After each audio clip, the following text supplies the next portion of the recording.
Hello friends, तर स्वागत आहे तुमचं आपले या यूट्यूब चॅनलवरती. चॅनलवर नवीन असाल तर चॅनलला सबस्क्राईब करा आणि अशाच नवनवीन अपडेट्स आपल्या चॅनलवरती पाहत राहा.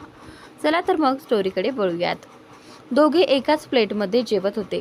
जेवताना कधी त्यांचे हात एकमेकांना लागायचे तर कधी नजरानजर व्हायची. त्यामुळे ते अवघडायचे. पण एकमेकांना काय हवंय काय नकोय हे पाहत ते आपलं जेवण पूर्ण करत होते.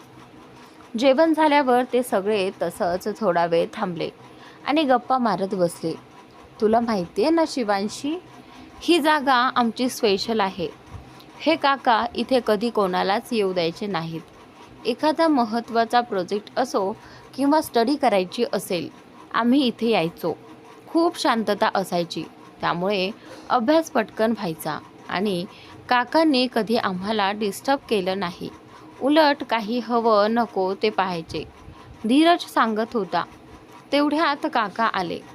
नील त्यांना म्हणाला, असं काही नाही काका, उलट तुमच्या सगळ्यांनी माझी खूप मदत केली आहे.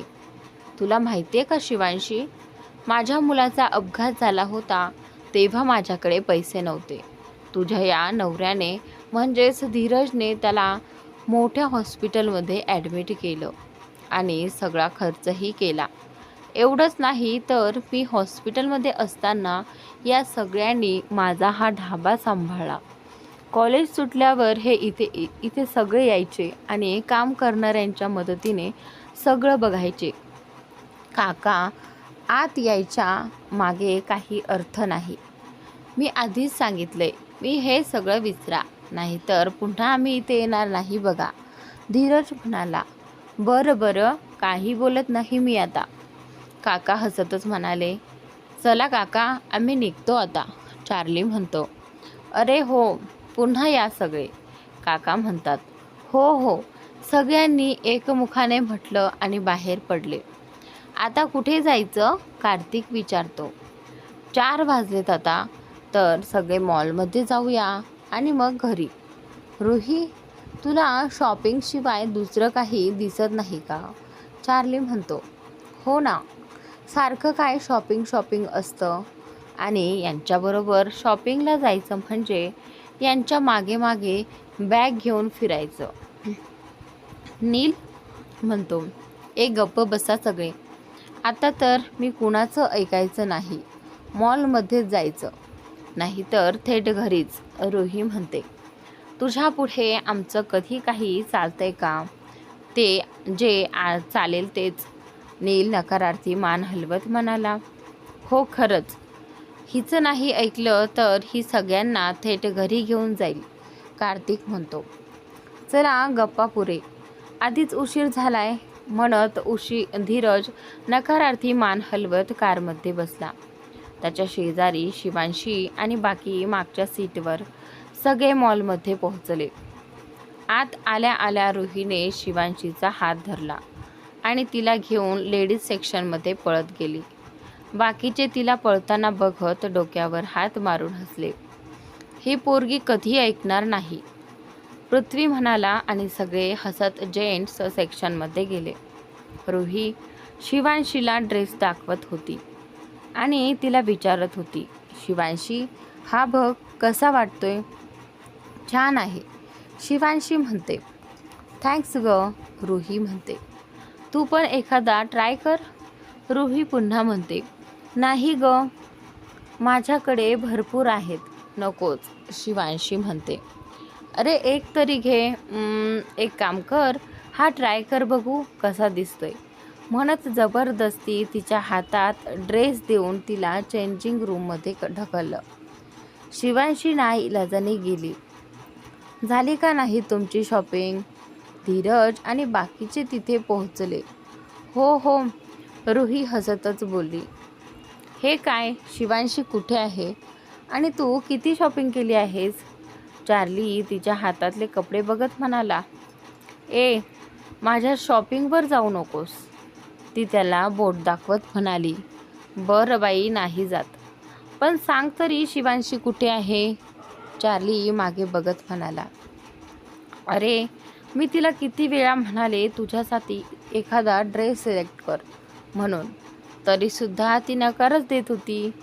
म्हणाली, घरी खूप ड्रेस आहेत. मग शेवटी मीच तिच्यासाठी एक ड्रेस सिलेक्ट केला आहे आणि तिला ट्राय करायला पाठवले. पण ही अजून कशी आली नाही काय माहिती, रुही विचारच करत म्हणाली. तर तेवढ्यात चेंजिंग रूमचं दार उघडल्याचा आवाज येतो आणि सगळेच तिच्याकडे बघतात. ब्लॅक कलरचा गुडघ्यापर्यंतचा शॉर्ट वन पीस घालून ती बाहेर आली. डोअरमधून बाहेर येत ती रुहीकडे बघत म्हणाली, कसा दिसतोय हा ड्रेस? रुहीचं अजूनही लक्ष ड्रेसकडेच असतं. एकदम मस्त. सगळे एकसाथ ओरडतात, फक्त धीरज सोडून, कारण तो तिला पाहण्यात गुंग असतो. तशी शिवांशी दचकून समोर बघते. काय रापचिक दिसतेस ग? रुही तिच्या गळ्यात हात टाकत म्हणते. काय ती भाषा? कार्तिक तोंड वाकडं करत म्हणतो. गप रे, शिवांशी म्हणते. खूप भारी दिसतेस ग, रुही म्हणते. हो ना, तुला हा धीरज कसा मिळाला काय माहिती. त्याच्यापेक्षा लाखपटीने चांगली आहेस सगळ्या बाबतीत, नील म्हणतो. हां, ये तो सही बात है, सगळे एकदम म्हणतात. तसा धीरज रागाने त्यांच्याकडे बघतो आणि शिवांशी गालातल्या गालात हसते. चला, मला माझे ड्रेस काउंटरवर द्यायचे आहेत. आणि शिवांशी, तू हाच ड्रेस घाल. तुझा दुसरा ड्रेस पॅक करून घे. माझ्याकडून हे तुझ्यासाठी गिफ्ट आहे. रुही तिला सांगते आणि तिथून निघून जाते. तिच्या मागे बाकीचेही जातात. फक्त धीरज तिथे राहतो आणि तिला पुन्हा पुन्हा बघत राहतो. त्यामुळे तिचा उगाच श्वास वाढतो. मी चेंज करून येते, ती म्हणत तिथून निघत असते. तेवढ्यात धीरज तिचा हात पकडून तिला थांबवतो. नको चेंज करू, रुहीने एवढ्या प्रेमाने दिला आहे. तिला वाईट वाटेल. हे ऐकून तिचं तोंड पडतं. तर तिला वाटतं कदाचित त्याने त्याच्यासाठी नकार दिला असेल. कदाचित त्याला ती त्या ड्रेसमध्ये आवडली नसेल. पण खरं तर उलट असतं.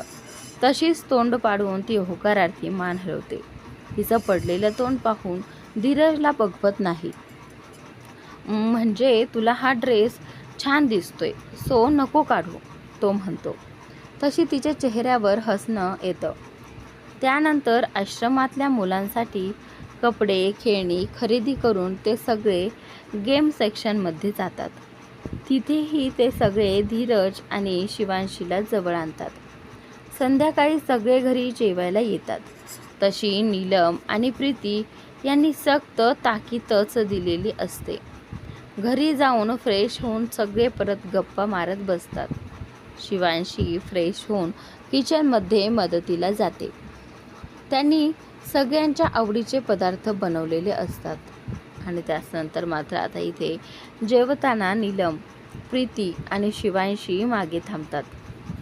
बाकीचे आधी बसतात. वा, सगळे आमच्या आवडीचे बनवलेत आणि ते पण तुमच्या हातून, थँक्यू, पृथ्वी म्हणतो. हो ना, खूप मस्त झाले, कार्तिक पहिला घास खात हो ना म्हणतो. खरंच जेवण खूप मिस करतोय आम्ही, रुही म्हणते. आता लग्नाचं वय झाले, तुमचं काम काय आयुष्यभर करतच राहणार का, गीताई म्हणतात. आणि त्यानंतर हो ना, बास झालं काम, आता संसारात रम जरा, नीलम म्हणते. बघू नशिबात असेल तेव्हा भेटेल. खरं तर आम्हालाही शिवांशीसारखी लाईफ पार्टनर पाहिजे आजी, आमच्यासाठी पण तूच शोध, नील म्हणतो. हे ऐकून धीरज त्याच्याकडे असा लुक देतो जणू शिवांशीसारखी दुसरी कोणीच नाही. हो, शोधेन ना, तुमच्यासाठी मीच नातसून बघणार आणि तुझ्यासाठी जावई, फक्त आता बाहेर राहणं बंद करा आणि इथे या, गीताई म्हणते. हो, आम्हालाही आता बाहेर जाऊन काम करायचा कंटाळा आला आहे. आम्ही असं ठरवलं आहे की लवकरच इथे शिफ्ट व्हायचं, कार्तिक म्हणतो. लवकर या मग, राजपूत हसतच बोलतात. असंच गप्पा गोष्टी करत ते जेवण पूर्ण करतात. त्यांचं झाल्यावर या तिथे बसतात. रात्री जरा लवकर सगळे झोपतात. दिवसभराच्या प्रवासाने ते सगळे थकलेले असतात. दुसऱ्या दिवशी सकाळी शिवांशी लवकरच उठते. तिला त्या सगळ्यांच्या आवडीचा नाश्ता बनवायचा असतो. सकाळी उठून आधी ती तिचं नित्य काम करते आणि मग सगळ्यांच्या आवडीचा नाश्ता बनवायला सुरुवात करते. पारू आणि रमा तिच्या मदतीला असतात. काहीतरी म्हणजेच आलू पराठे, नीलसाठी ढोकळा, कार्तिकसाठी उपमा, पृथ्वीसाठी कांदा पोहे, चार्लीसाठी डोसा आणि धीरजसाठी ग्रिल सँडविच, ज्यात पालेभाज्या आणि भरपूर चीज असतं. त्याचबरोबर आप्पे, कटलेट आणि इडलीसुद्धा केलेली असते. 8 वाजता सगळे नाश्त्यासाठी येतात. टेबल भरलेला पाहून सगळे खुश होतात. शिवांशी सगळ्यांची आवड लक्षात ठेवून नाश्ता बनवला आहेस ना? राजपूत म्हणतात. हो डॅड. शिवांशी हसून त्यांना वाढत म्हणते. बहिणी, हे काय, फक्त त्यांच्या आवडीचं आणि आमचं? प्रिया म्हणते. ते आज जाणार आहेत ना, म्हणून त्यांच्यासाठी, उद्या तुमच्यासाठी. शिवांशी म्हणते. तिच्या चेहऱ्यावरून हात फिरवत बोलते.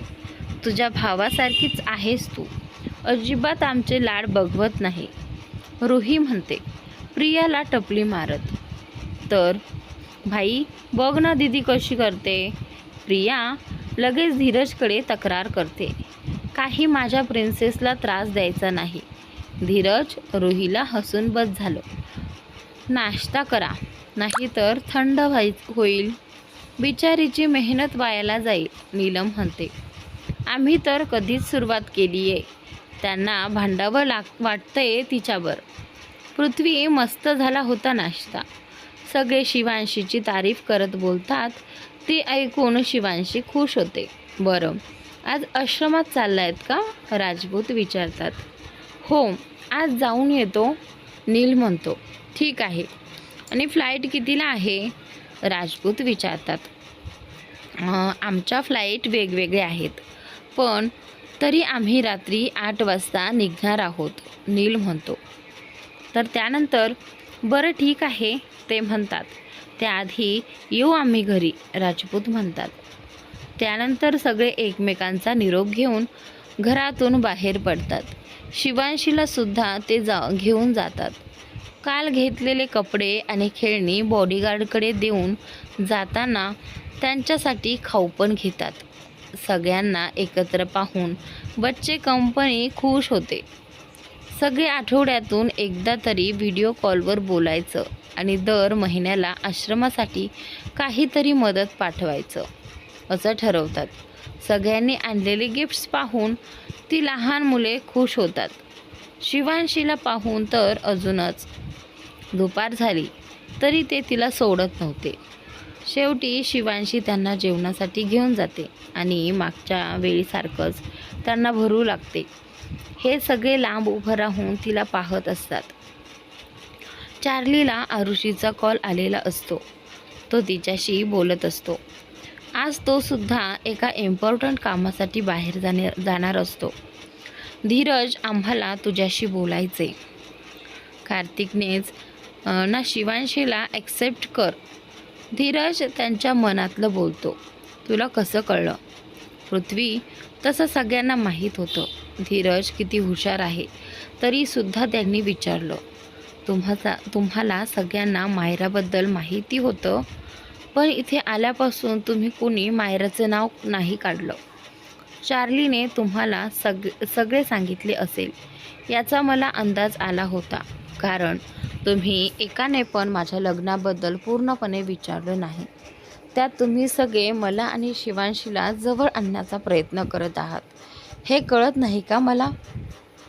घरी, मॉलमध्ये किंवा कारमध्ये तुमचे वागणे न कळण्याइतका मी वेडा नाही. बघत बोलतो, त्यांच्याकडे बघतच बोलतो.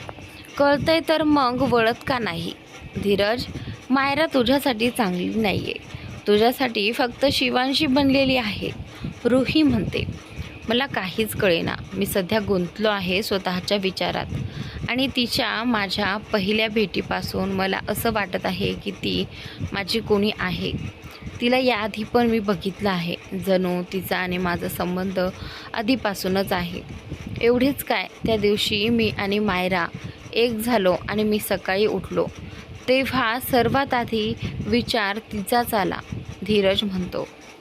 त्यानंतर तुला असं वाटत असेल तर असेलच तसं, पण बघ तुझं मनसुद्धा तुला शिवांशीला ॲक्सेप्ट करायला सांगत आहे. मग थांबला कोणासाठी आहे तू? तिच्यात अडकत आहेस तू, नील म्हणतो. हो ना, तुला आवडते ती, हे तुझे डोळेच आम्हाला सांगतायत आणि ती मायरा फक्त तुझा वापर करत आहे, दुसरं काही नाही, रुही धीरजला म्हणते. आजचा भाग इथेच संपतो.